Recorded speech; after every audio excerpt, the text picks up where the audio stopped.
دیکھیں فنا کا معنی تو یہ ہے کہ اپنا اختیار چھوڑ دینا، یہ تو مرید کو خود کرنا ہوتا ہے، شیخ نہیں بولے گا، ہاں نہ شیخ کرے گا، یہی تو ساری محنت مرید کو کرنی ہے۔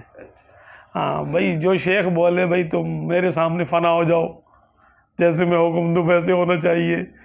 اب وہ بیچارہ کیسے بولے گا، شرمائے گا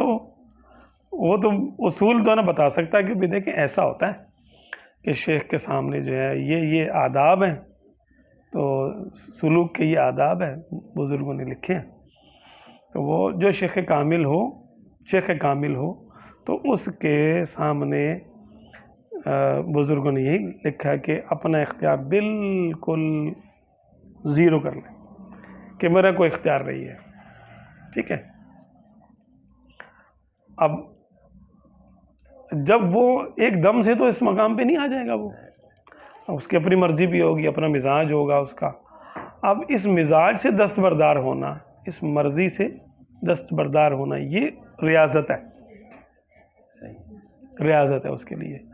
کہ وہ جیسے آپ صلی اللہ علیہ وسلم کو کسی صحابی رضی اللہ عنہ نے دیکھا کہ آپ صلی اللہ علیہ وسلم سالن میں سے لوکی شریف کے ٹکڑے ڈھونڈ کے تناول فرما رہے تھے، فرماتے ہیں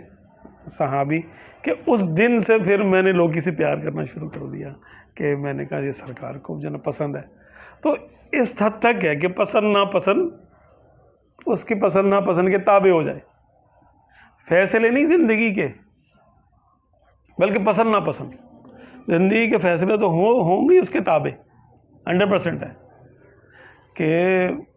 سمجھ لیں کہ ہم اپنے شیخ کی کشتی میں بیٹھ گئے نا، اب جو ان کی منزل ہے وہ ہماری منزل ہے، بس۔ پسند کے لیے خود سے کیا کریں کہ پسند تابع اختیار کرنا شروع کر دے، پسند خود ہی ہو جائے گا۔